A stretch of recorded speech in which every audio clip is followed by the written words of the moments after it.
Naisip mo na ba kung bakit parang ang panalangin ang sagot sa lahat? Marahil ay nahaharap ka sa oras ng paghihintay, kumakatok sa parehong pinto sa loob ng maraming buwan, marahil kahit na mga taon, at tila walang magbabago. Ang iyong puso ay maaring pagod, na naghahangad ng pagbabago sa iyong buhay, maging sa pananalapi, pamilya, relasyon, kalusugan, o maging ang iyong layunin. At tiyak na sa lugar na ito ng dalamhati ang tanong, ano ang gagawin kapag hindi na natin alam kung saan liliko? Ang sagot ay malinaw, kailangan mong manalangin. Ang panalangin ay hindi lamang isang koleksyon ng magagandang salita na ibinabato natin sa hangin. Ito ang paraan upang mahawakan ang langit habang narito pa sa lupa. Ito ang paraan para anyayahan ang makapangyarihan sa lahat sa gitna ng ating buhay, ang ating mga problema, ang ating saki. Kapag nagdadasal ka, hindi mo lang kinakausap ang sarili mo. Nakikipag-usap ka sa isa na lumikha sa iyo, na nakakaalam ng bawat detalye ng iyong kwento, at siyang may hawak ng iyong buong mundo sa kanyang mga kamay. At ang kagandahan nito ay hindi siya nagsasawang makinig. Kahit na sa katahimikan, siya ay nananatiling matulungin. Kahit na pakiramdam mo ay hindi ka karapat-dapat, lumalapit siya. Ang Santiago Kabanata 5, mga bersikulo 13-18 ay makapangyarihang nagpapaalala sa atin ng katotohanan ito. Ang teksto ay nagtatanong, may naghihirap ba? Magdasal. May natutuwa ba? Umawit ng mga papuri. May sakit ba? Awagin ang mga matatanda at hayaan silang manalangin para sa kanila. Ang panalangin ng pananampalataya ay magliligtas sa mga may sakit at ibabangon sila ng Panginoon. At kung sila ay nakagawa ng mga kasalanan, sila ay patatawarin. Hindi tinatrato ng Biblia ang panalangin bilang isang, marahil ito ay gagana. Ipinahahayag nito na ang mabisang panalangin ng matuwid ay lubhang nakatulong. Pansinin kung paano sa bawat sitwasyon ay may pare-parehong kugon, manalangin. Naghihirap ka ba? Magdasal. Masaya ka ba magdasal? May sakit ka ba magdasal? Kailangan mo ba ng emosyonal, espiritual, o pisikal na pagkapagaling? Magdasal. Makapangyarihan ang panalangin dahil hindi ito nakasalalay sa lakas ng tao, kundi sa kapangyarihan ng Diyos na tumutugon dito. At para maging mas malinaw pa ito, ang mismong kasulatan ay nagpakita sa atin ng halimbawa ni Elias. Siya ay tao, tulad mo at ako, na may mga takot, pagdududa, at kahinaan. Pero kahit hindi siya perpekto, nagdasal siya. At nang manalangin siya ng may pananampalataya, sumagot ang langit. Huminto ang ulan sa loob ng 3.5 taon, at nang muli siya manalangin, bumalik ang ulan. Hindi ang kadakilaan ni Elias ang nagbabago ng mga bagay. Ito ang kapangyarihan ng Diyos na tumutugon sa panalangin. Ipinapakita nito sa atin na hindi natin kailangan ng mga titulo, katanyagan, o pagiging perpekto para manalangin. Kailangan lang natin ng kusang puso at pananampalataya, kahit na kasing laki ng buto ng mustasa. Marahil ngayon ay nakakaramdam ka ng pagod, panghihina ng loob, o kahit na pagkabigo dahil wala ka pa rin nakikitang mga sagot.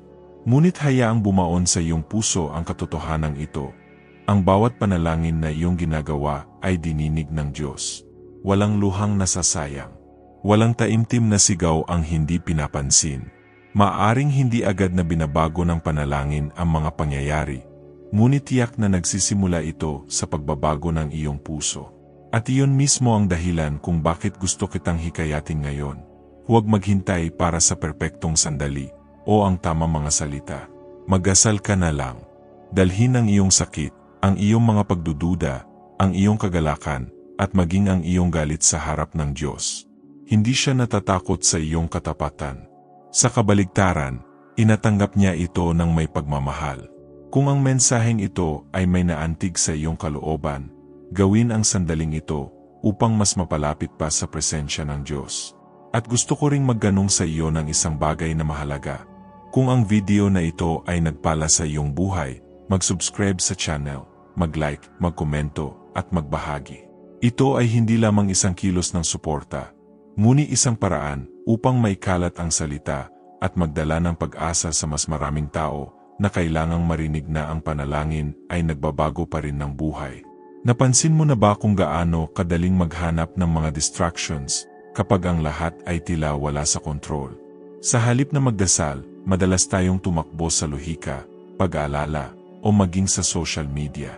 Sinisikap nating punan ang kawalan ng anumang bagay na magkapalimot sa atin, kahit saglit. Ngunit ang totoo, wala sa mga bagay na ito ang makapagbibigay ng kapayapaan na panging Diyos lamang ang nagbibigay. Ang nais ng Panginoon ay gawin nating ang panalangin ang ating unang kanlungan, hindi ang ating huling paraan. Gaano kadalas natin tinatrato ang panalangin na parang isang kasangkapan lamang para sa mga sandali ng kawalan ng pag-asa, kung saan ito ay dapat na hangin na ating nilalangha. Ang panalangin ay hindi isang paminsan-minsang gawain, ito ay isang pamumuhay. Dito tayo nakakahanap ng lakas kapag wala na tayong lakas. Dito tayo kumatanggap ng direksyon kapag tayo ay nalilito. Ito ang lugar ng pahinga kapag ang ating kaluluwa ay pagod. Sumulat si Apostol Pablo sa Filipos Kabanata 4, huwag kayong mabalisa sa anumang bagay, kundi sa lahat ng bagay, sa pamamagitan ng panalangin at pagsusumamo, na may pasasalamat, ay iharap ninyo ang inyong mga kahilingan sa Diyos. Ang panalangin ang pinakamagandang palitan na mayroon. Isinusuko natin ang ating mga pasanin sa Diyos, at ibinabalik niya ang ating kapayapaan. Ang kapayapaang ito ay hindi nakasalalay sa pagbabago ng mga pangyayari, dahil ito ay nagmumula sa Kanya. Ito ay isang bagay na nagpoprotekta sa ating mga puso, kahit na walang bagay sa ating paligid na tila paborable. Ilang beses mo na bang nadama na pinananatili, kahit sa gitna ng kaguluhan, ng isang bagay na hindi mo maipaliwanag, na ang isang bagay ay kapayapaan ni Kristo, at ito ay isinilang sa panalangin. At alam mo ba kung ano ang kahanga-hanga? Hindi mo kailangan ng magagandang salita para marinig. Maaari kang makipag-usat sa Diyos sa katahimikan, sa luha, sa isang simpleng buntong hininga. Maging ang mga daing at luha ay mga panalangin sa harapan niya. Ang banal na espiritu ay namamagitan para sa atin kahit na hindi tayo marunong manalangin. Nangangahulugan ito na kahit na hindi mo maipahayag ang iyong nararamdaman sa mga salita, naiintindihan ng langit ang iyong puso.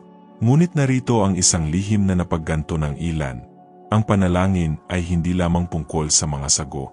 Kadalasan, ang ginagawa ng Diyos sa loob mo, habang naghihintay ka, ay kasing halaga ng iyong ipinagdarasal. Hinuhubog nito ang iyong pananampalataya, pinalalakas ang iyong pag-asa, at inyayon ang iyong puso sa kanyang layunin. Ang paghihintay ay hindi nasasayang na oras. Panahon na ng pagbabago. At marahil ito ang pinakadakilang aral. Ang pagdarasal ay hindi nangangahulugan na palagi tayong makakakuha ng agarang sagot. Ang pagdarasal ay nangangahulugan ng paggitiwala na ang Diyos ay gumagawa, kahit na hindi natin ito nakikita. Nangangahulugan ito ng pagpapahinga sa katiyakan na walang panalangin ang nasasayang. Bawat kahilingan, bawat luha, bawat pag-iyak ay nakarehistro sa kanyang harapan. Kaya kung matagal ka nang nagdarasal at wala ka pang nakikitang sagot, huwag kang susuko. Ituloy mo. Maggiyaga. Dahil si Jesus mismo ang nagsabi, humingi kayo, at kayo'y bibigyan, humanap kayo, at kayo'y makakatagpo, kumatok kayo, at ang pinto ay bubuksan sa inyo. Hindi niya sinabing, siguro. Sabi niya, ay magiging. Pangako yan. Marahil ngayon ay kailangan mong i-renew ang iyong pananampalataya sa pangakong ito. Marahil kailangan mong maniwala muli na, nakikinig pa rin ang Diyos, kahit nasa katahimikan. Ang katahimikan ng Diyos ay hindi kawalan. Ito ay paghahanda. Ito ay pangangalaga. Oras na niya para magtrabaho sa likod ng mga eksena. Hayaang punan ng katiyakang ito ang iyong puso. Hindi ka nag-iisa kapag nananalangin ka. At kapag pinag-usapan natin ang tungkol sa panalangin, imposibleng hindi maalala si Elia. Ipinakikita sa atin ng Biblia sa Santiago, Kabanata 5 na siya ay isang taong katulad natin, na may mga takot, pag-alinlangan, at mga kahinaan, ngunit naranasan ang supernatural na kapangyarihan ng Diyos sa pamamagitan ng panalangin. Siya ay nanalangin, at ang langit ay sarado sa loob ng 3.5 taon. Pagkatapos ay nanalangin siyang muli, at bumalik ang ulan. Hindi dahil espesyal si Elia sa kanyang sarili, kundi dahil ang taimtim na panalangin ng isang tapat na puso ay nagpapakilos sa puso ng Diyos. Ipinapakita nito sa amin na hindi mo kailangang maging perpekto, hindi mo kailangang magkaroon ng lahat ng mga sagot, hindi mo kailangang magkaroon ng napakalaking pananampalataya. Kailangan mo lang maging tapat at magtiwala sa isa na kayang gawin ang lahat ng bagay. Ito ang kagandahan ng panalangin, binubuksan nito ang langit sa itaas natin. Nagdudulot ito ng pag-asa kapag ang lahat ay tila nawala. Ito ang hibla na nag-ugnay sa atin sa puso ng Ama, kahit sa mga araw na wala tayong naiintindihan. Kapag nananalangin ka, ang imposible ay maaring mangyari. Kapag nagdarasal ka, maaring ipanganak ang mga himala. Kapag nananalangin ka, mas napapalapit ka sa isa na siyang pinagmumulan ng buhay. Sa makatuwid, huwag maliitin ang isang panalangin. Minsan, ang isang simpleng bulong sa kalagitnaan ng gabi ay maaring maging simula ng isang malaking himala. Minsan, ang paggatak ng luha sa katahimikan ay maaring maging punto ng pagbabago sa iyong kwento. Ang tila maliis sa iyo, sa harap ng Diyos, ay may walang hanggang biga. Itinuro sa atin ni Jesus sa Mateo Kabanata 7, humingi kayo, at kayo ay bibigyan, humanap kayo, at kayo ay makakatagpo, kumatok kayo, at ang pinto ay bubuksan sa inyo. Ito ang katiyakan na ang panalangin ay hindi walang kabuluhan. Kahit na ang sagot ay naantala, kahit na hindi ito dumating sa paraang inaasahan mo, ang langit ay kumikilos para sa iyo. Hindi ka nakakalimutan ng Ama. Kaya ngayon, gusto kong hikayatin ka. Gawin ang panalangin hindi lamang isang ugali, ngunit isang pamumuhay. Magdasal pagkagising, magdasal sa buong araw, magdasal bago matulog. Manalangin sa mga sandali ng kagalakan at sa mga sandali ng kalungkutan. Naway mamarkahan ang iyong buhay ng palagyang koneksyon na ito sa Diyos. At kung ang mensaheng ito ay umantig sa iyong puso, inaanyayahan ko kayong samahan kami sa paglalakbay na ito ng pananampalataya. Mag-subscribe sa channel, i-like ang video na ito, mag-iwan ng komento, at ibahagi ito sa isang taong nangangailangan ng mensaheng ito ngayon. Sa ganitong paraan, magdadala ka rin ng pag-asa at magpapalakas sa iba sa pamamagitan ng panalangin. Tandaan, ang panalangin ay higit pa sa salita. Ito ay pagpapalagayang loob, ito ay pagsuko, ito ay pananampalataya. Ito ang lugar kung saan mo natuklasan na hindi ka nag-iisa at may Diyos na dinirinig ang bawat pag-iyak mo. Kahit gaano kalaki ang iyong kakikibaka o ang bigat ng iyong sakit, kapag nananalangin ka, yumuyuko ang langit upang marinig ang iyong tinig. Kaya ngayon, huminga ng malalim, isuko ang iyong puso at manalangin lamang. Dahil sa gawang ito ng pananampalataya na ang iyong buhay ay maaring magsimulang magbago ngayon.